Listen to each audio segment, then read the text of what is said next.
The engine groaned to a halt, a final weary sigh echoing in the stillness of the deep night.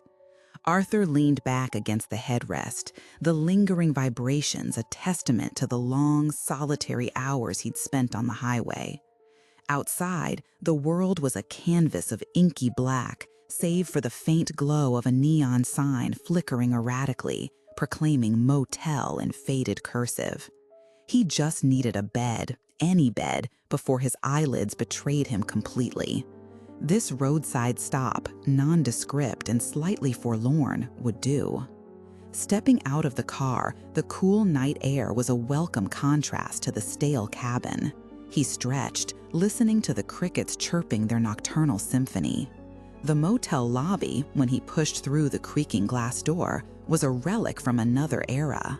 A worn linoleum floor, a dusty potted plant in the corner, and a solitary, flickering fluorescent light casting long, dancing shadows.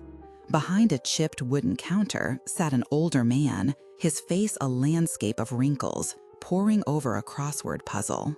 He looked up, spectacles perched low on his nose, and offered a slow, appraising gaze. "Room for the night?" Arthur asked, his voice a little rough from disuse. The clerk nodded, his eyes scanning a large leather-bound register.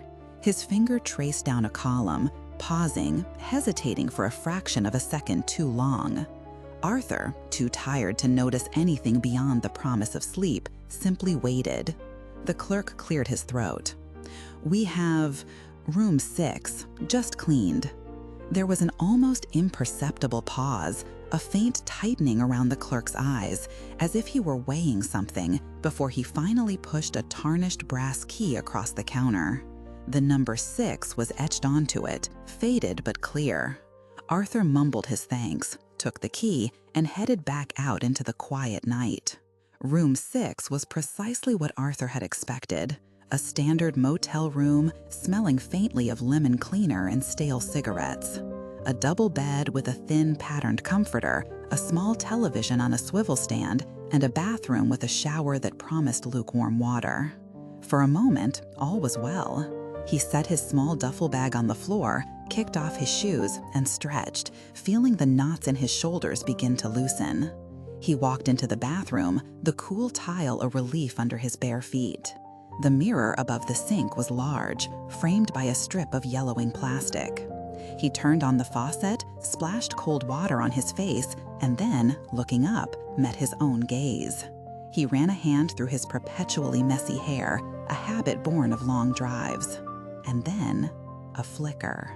It was subtle at first, almost imperceptible. He was still half squinting from the water, his own expression one of weary resignation.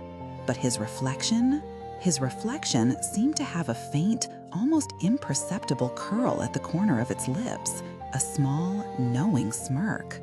Arthur frowned, confused. He ran his hand over his chin, feeling the stubble. The reflection mimicked him perfectly, the hand moving in sync. But the smile? It was still there, the faintest hint of amusement playing on its lips. Arthur focused, trying to replicate the reflection's expression, but he couldn't. His own face felt flat, tired. The reflection, however, seemed to radiate a quiet, unsettling cheerfulness. He pulled back, a sudden prickle of unease crawling up his spine.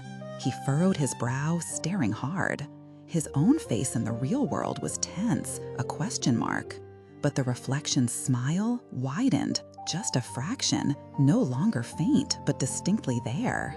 It was his face, his features, his exact likeness, but the expression was utterly alien. It was smiling, even though he wasn't. He pulled back, a sudden prickle of unease crawling up his spine. He furrowed his brow, staring hard. His own face in the real world was tense, a question mark. But the reflection's smile widened, just a fraction, no longer faint, but distinctly there. It was his face, his features, his exact likeness, but the expression was utterly alien. It was smiling, even though he wasn't. He tried a different test. He forced a smile, a strained, awkward grimace. The reflection's smile became broader, unnervingly so, a wide, almost manic grin that seemed to mock his effort. He dropped his own smile, his face returning to its natural, tired state. The reflection's smile, however, remained fixed, stretched unnaturally wide, a silent, unsettling declaration of its own separate existence. Its eyes, his eyes, held a gleam that was too bright, too knowing. A cold dread seeped into Arthur's bones. He wasn't just seeing a reflection, he was seeing another entity wearing his face, mocking him from within the glass. The air in the small bathroom suddenly felt heavy, suffocating. He backed away slowly, his eyes glued to the smiling visage in the mirror. It continued to smile, unwavering, even as he stumbled backward, bumping against the doorframe. The smile seemed to follow him, to penetrate him. He couldn't stay. Sleep was no longer an option, not with that silent, smiling watcher in the bathroom, waiting for him to close his eyes. He grabbed his duffel bag, pulling on his shoes with fumbling fingers. The desire to be anywhere but room 6, anywhere but within sight of that mirror, was an urgent, desperate need. He didn't care about the money he'd spent, he just needed to escape. The motel lobby was still dim when Arthur returned, the clock behind the counter showing a little past 4 in the morning. The same clerk was there, now dozing upright in his chair, head lolling to one side. Arthur cleared his throat, the sound unusually loud in the quiet. The clerk jolted awake, blinking slowly. "Checking out," Arthur stated, pushing the brass key across the counter. He tried to keep his voice steady, to appear casual, but his heart hammered against his ribs. The clerk picked up the key, turning it over in his fingers. He looked at the 6 etched on it, then back at Arthur, a slow, dawning surprise spreading across his face. His eyes, no longer tired, were sharp, disbelieving. He shook his head, a faint, almost imperceptible smile, a normal smile this time, touching his lips. "Checking out," he repeated, his voice raspy. He looked at the key again, then back at Arthur, a peculiar glint in his eye. "Son, no one's come out of room 6 since '89. Arthur froze. The blood drained from his face, leaving him cold and lightheaded. The words echoed in the silence, chilling him to the core. The clerk's gaze was unblinking, steady, confirming the terrifying reality of his statement. Arthur stumbled back, his eyes darting to the key in the clerk's hand, then to the door of the lobby, then back to the clerk, who simply continued to hold the key, a knowing look on his face. The fluorescent light above flickered, casting the room in an even deeper, more unsettling shadow. And as Arthur finally turned and bolted out into the pre-dawn chill, he couldn't shake the feeling that a wide, unwavering smile was still watching him, not from the mirror in room 6, but from somewhere much, much closer. It's a chilling thought, isn't it?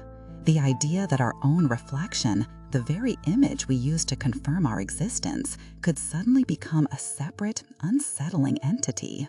It begs us to question what we truly see, both in the glass and within ourselves. Was it a trick of the light, a hallucination brought on by exhaustion, or something far more profound and unsettling? A glimpse into a reality where our very identity might not be as singular as we believe. The story of room 6 reminds us that sometimes the most terrifying monsters are the ones that wear our own faces. What are your thoughts on Arthur's strange encounter?